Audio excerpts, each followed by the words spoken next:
Bienvenue dans les récits extraordinaires de Pierre Bellemare. Un podcast issu des archives d'Europe 1.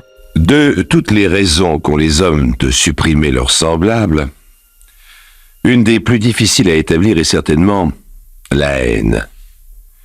Car on peut toujours parvenir à démontrer l'existence de l'intérêt, de la passion, de la peur, de la vengeance. Ce sont là des mobiles qui laissent des traces. Mais la haine est généralement impalpable. Il arrive pourtant qu'elle devienne si lourde qu'on croirait la toucher. On a le sentiment qu'elle épaissit jusqu'à l'air que l'on respire. Rien d'étonnant alors si elle arme les fusils de chasse, si un soir de malheur des coups de feu éclatent dans la nuit des campagnes. Reste à savoir pourquoi les coups de feu, pourquoi les fusils, pourquoi la haine. La réponse, là aussi, varie d'un drame à l'autre. Nous connaissons tous des êtres qui, par leur discours ou leur comportement, ont fait naître des haines profondes et fatales. Dans le cas du châtelain de Chamblin, on a du mal à comprendre.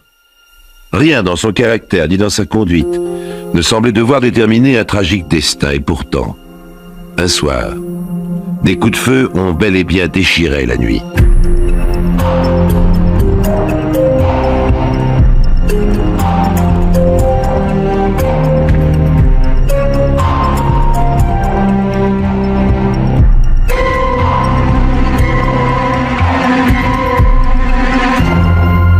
En 1835, au Puy, dans la Haute-Loire, Louis Villardin de Marcellange épouse Théodora de la Roche-Négly de Chamblat.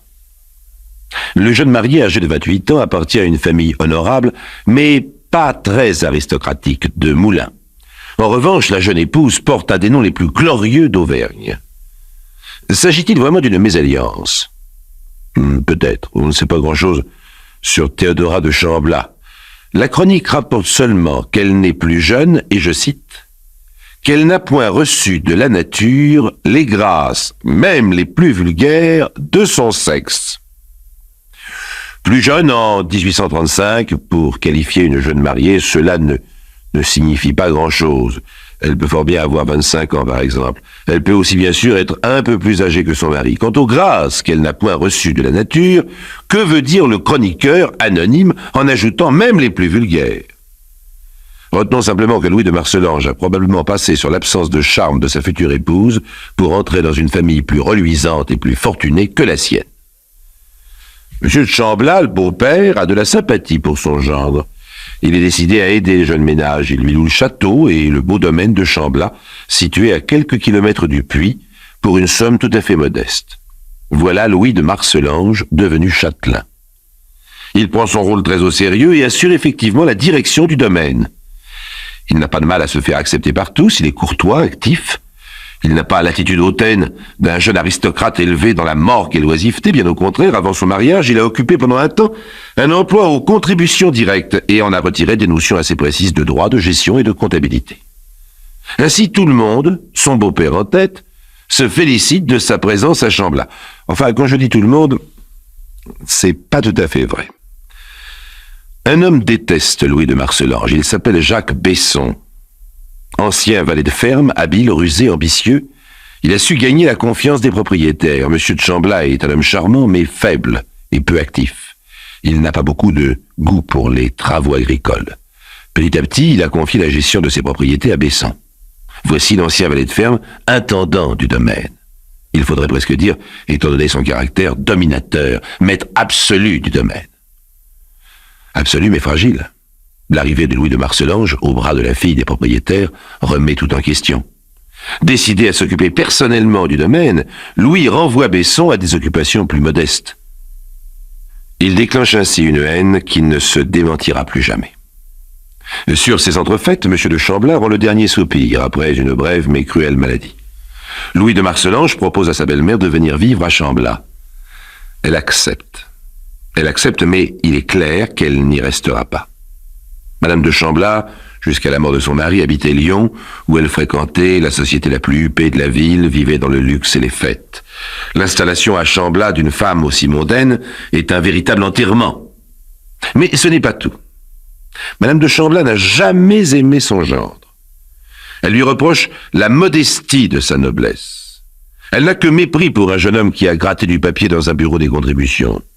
Elle n'aurait jamais accepté le mariage de sa fille si Monsieur de Chamblas ne lui avait démontré qu'il s'agissait là d'un parti inespéré. Ou Théodora épouse Louis de Marcellange, ou elle n'épousera personne, cher ami. N'épouser personne pour une Laroche-Négly de Chamblas, c'était évidemment inacceptable. Mais au fond, maintenant que ce petit jeune homme a joué son rôle, maintenant que Théodora n'est plus une laissée pour compte, pourquoi ne pas se débarrasser d'un gendre détesté? C'est vrai. Théodora a conquis ses galants de femme respectable. Elle a pondu un petit garçon. Un second est en route. Il est temps d'écarter le mari encombrant. Madame de Chamblas va s'installer au puits. Bien entendu, elle emmène sa fille. Son gendre vient lui aussi, mais on lui fait vite comprendre qu'il est de trop dans cette maison. On le relègue dans une petite chambre à l'écart. On refuse la présence de ses domestiques. Mieux, voici que Théodora introduit une demande en séparation de biens. Louis de Marcellange quitte le puits. Il revient à Chamblas où il se sent chez lui. Il revient seul, naturellement. Un second petit garçon naît chez les dames de Chamblas. Louis ne le connaîtra pratiquement pas. Il a quitté le champ de bataille. Il cède le terrain. Mais il ne cède pas Chamblas. Il s'oppose à la séparation de biens qui le chasserait de ces lieux auxquels il est désormais si fortement attaché. Il plaide, obtient gain de cause en juin 1839. Cette bataille, les dames de Chamblas l'ont perdue. Elles ne renoncent pas pour autant, bien au contraire. Le premier des deux fils meurt. Le chagrin ne modifie pas l'attitude des deux femmes. Aucun geste de réconciliation n'est à espérer. Bien plus, quelques mois plus tard, quand le deuxième enfant meurt à son tour, elles ne préviennent même pas son père. La situation paraît définitivement bloquée. Pourtant, il n'en est rien. Il a beau aimer Chamblas, Louis a du mal à supporter l'atmosphère de tristesse et de tension qui pèse sur sa vie quotidienne. Il a une sœur et un frère qui habitent toujours Moulins. Alors il décide de les rejoindre, de regagner sa ville natale, de retrouver ses parents, ses amis de jeunesse. Il met ses affaires en ordre, prépare ses bagages, fixe le jour de son départ. Le 2 septembre 1840, il prendra la route et dira un adieu peut-être définitif à cette maison où il a connu quelques moments d'enthousiasme et de longues heures de découragement. La veille de son départ, la soirée se déroule comme à l'accoutumée. On mène une vie patriarcale à Chamblas. Après le souper, le maître, les valets de ferme et les domestiques veillent en commun dans la grande salle du rez-de-chaussée. Comme un vent froid descend des hauteurs du Velay, on a mis une grosse souche dans l'âtre et l'on a soufflé sur les braises. Louis de Marcellange s'est assis à sa place habituelle, le dos tourné vers la fenêtre. Oui, la soirée pourrait se dérouler comme à l'accoutumée, seulement voilée par la mélancolie du départ proche. Mais quelque chose se produit tout d'un coup, qui l'a fait basculer dans le drame. Brusquement, une grande lueur illumine la fenêtre devant laquelle Louis de Marcellange est assis. Des carreaux volent en éclats, une explosion fait trembler les murs. Le maître de maison tombe, la tête en avant, parmi les bûches du foyer. On se précipite vers lui, on le relève.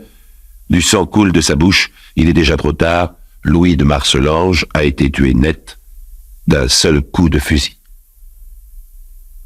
Dès le lendemain, la justice commence son enquête.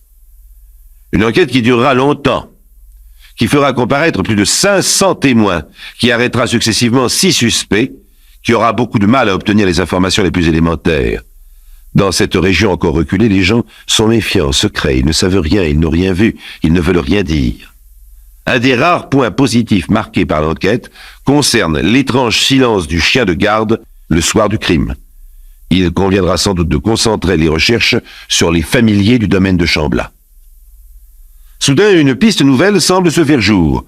La sœur de Louis de Marcellange, Madame de Tarade, celle qu'il devait rejoindre à Moulins le 2 septembre, connaît fort bien le préfet de l'Allier. Bien avant d'apprendre le crime, car les nouvelles ne vont pas vite en 1840 dans le Massif central, elle s'inquiète de ne pas voir arriver son frère et fait part de ses craintes au préfet. Elle est parfaitement au courant de la haine témoignée au jeune châtelain par sa femme et sa belle-mère. Louis lui aurait confié, un jour de désespoir, « Si je meurs assassiné, ne cherchez pas trop loin les coupables et vengez-moi. » Quand l'enquête semble s'enliser dans d'obscures histoires de jalousie locale, le préfet de l'Allier fait part des révélations de Madame de Tarade au procureur du roi.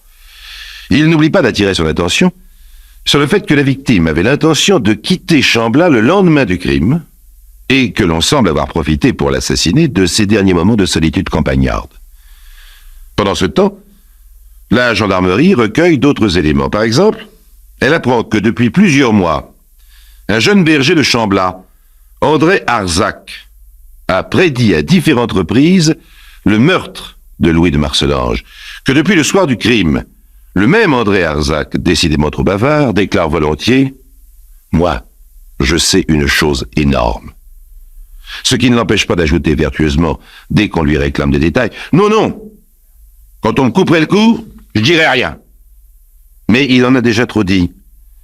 Un domestique du domaine observe qu'André Arzac connaît bien les chiens de la maison. Il ne lui était pas difficile d'écarter le plus dangereux ou de lui faire garder le silence. Peu ou prou, tout de même, les différentes pistes conduisent à Jacques Besson. L'ancien régisseur du domaine évincé par l'arrivée du jeune époux de Théodora de Chamblat. On le met en état d'arrestation. Presque immédiatement, toute une série de témoignages concordent pour l'accabler. Les uns affirment qu'il s'est vanté d'avoir la peau de son nouveau maître, d'autres prétendent l'avoir vu rôder le soir du crime dans les environs de Chamblat, un fusil mal dissimulé sous sa longue blouse. L'instruction commence, elle durera longtemps.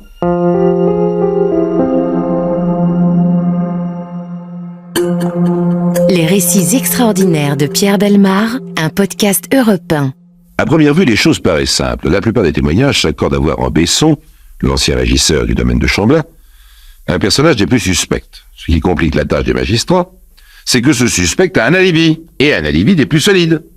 Jour du meurtre, je relevais à peine d'une variole, j'étais bien incapable de faire à pied les 7 kilomètres qui séparent le puits du domaine de Chamblat. D'ailleurs, je suis logé par mesdames de Chamblat et celles-ci témoigneront de ma présence chez elles au moment du crime. Effectivement, la justice enregistre ces témoignages. Ils émaneraient de deux personnes quelconques, on ne manquerait pas de les tenir pour douteux, on y verrait peut-être même le signe d'une complicité. Mais ces témoignages sont apportés par la femme et la belle-mère de la victime. On sait bien que ces dames n'avaient aucune sorte d'affection pour Louis de Marcellange, mais de là à les soupçonner de complicité avec son assassin, il y a un pas que le magistrat le plus pointilleux hésite à franchir. Si bien que l'instruction de l'affaire s'éternise. Il faut 19 mois pour qu'elle soit close.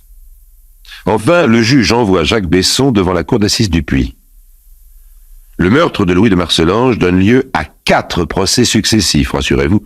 Je ne vous les raconterai pas en détail, d'ailleurs ce serait inutile, car leur examen attentif révèle d'innombrables redites.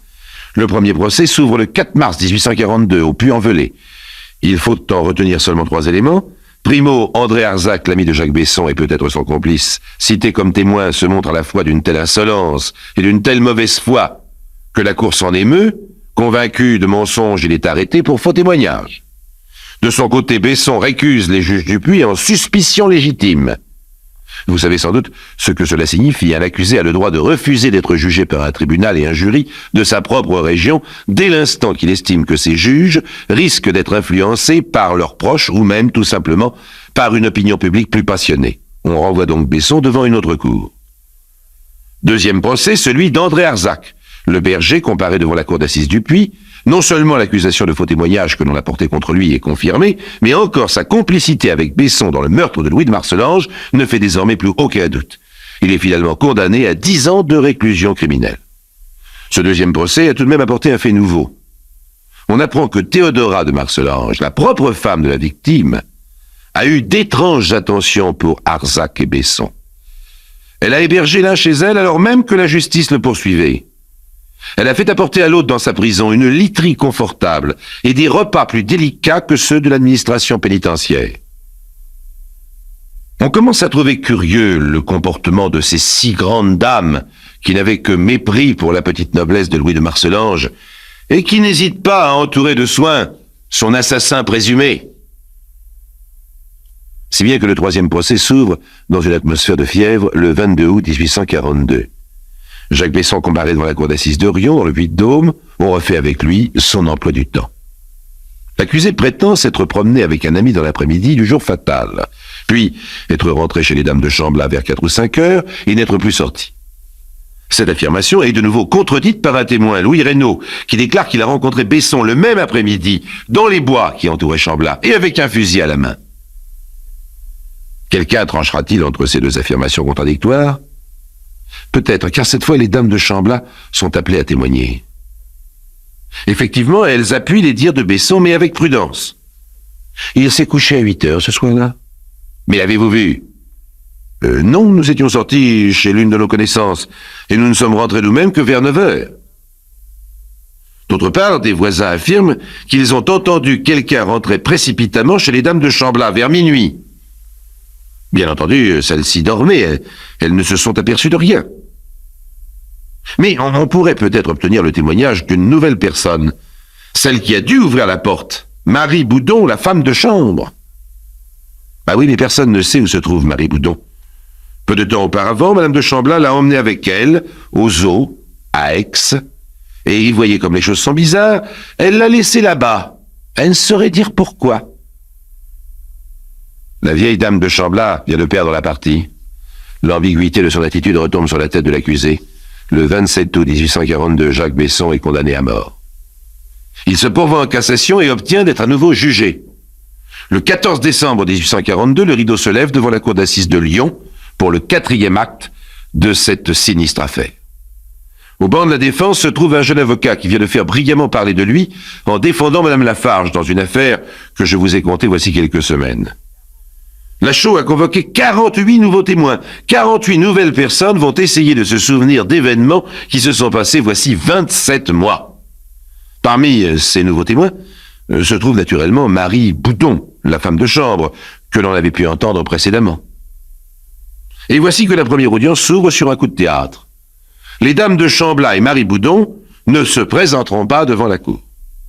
Le président donne lecture d'une lettre qu'il vient de recevoir, et où Madame de Marcelange déclare, je la cite, que brisées de douleur, craignant la calomnie et l'aveugle fureur de la populace, elles ont décidé de ne pas se présenter. Il est facile d'imaginer que Maître Lachaud n'est pas étranger à cette défection. Le seul moyen dont il dispose pour essayer de défendre son client, c'est de rejeter sur l'épouse et la belle-mère de la victime une part de responsabilité. Mais il aura du mal à le faire si ces deux personnes sont présentes à l'audience, si elles risquent d'être directement prises à partie par le tribunal. En leur absence, en revanche, il peut les charger tout à loisir. Eh bien, ce calcul ne lui réussit pas. Laisser planer le doute sur la complicité éventuelle des dames de Chambla, c'est avouer du même coup la culpabilité de Jacques Besson. Le 27 décembre 1842, à la suite de débats qui n'apportent rien de nouveau, Besson est condamné à mort pour la seconde fois. Ce sera d'ailleurs la bonne, car le 28 février 1843, il est exécuté au puits. Et les dames de Chambla? Eh bien, on n'en a plus jamais eu de nouvelles. On n'a jamais revu ni la mère, ni la fille, ni la femme de chambre. On peut espérer qu'elles se sont retirées en quelques lieux solitaires pour y méditer sur leur complaisance criminelle. On peut également espérer que la poussière du temps et peut-être quelques remords tardifs ont fini par avoir raison de cette folie de haine qui les a si longtemps tenues prisonnières. 135 ans plus tard, nous pouvons encore rêver sur cette haine. Louis de Marcelange était un homme paisible, bien élevé. Qu'a-t-il pu faire pour susciter une telle violence, des sentiments aussi dévastateurs, pour conduire deux très grandes bourgeoises à un meurtre aussi vulgaire, aussi répugnant? Il est évident que le sentiment de mésalliance sur lequel on s'est beaucoup étendu constitue un mobile absurde. D'abord parce que cette mésalliance, personne ne leur a imposé. Elles l'ont acceptée de fort bonne grâce quand Théodora cherchait un mari. Ensuite, et surtout parce que l'on n'efface pas la honte d'une mésalliance en endossant la culpabilité ou la complicité d'un assassinat. Il est certain qu'un autre élément a jeté ces femmes dans la folie et le désespoir, mais lequel? 19 mois d'instruction et 4 procès successifs n'ont pas pu le mettre en lumière. Il est raisonnable de supposer que nous ne le saurons jamais.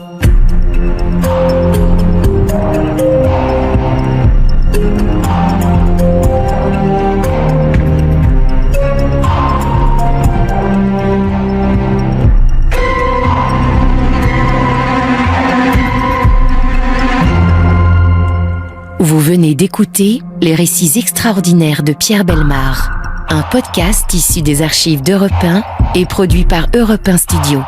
Réalisation et composition musicale, Julien Tarot. Production, Lisa Soster. Patrimoine sonore, Sylvaine Denis, Laetitia Casanova, Antoine Reclus. Remerciements à Roselyne Bellemare. Les récits extraordinaires sont disponibles sur le site et l'appli Europe 1. Écoutez aussi le prochain épisode en vous abonnant gratuitement sur votre plateforme d'écoute préférée.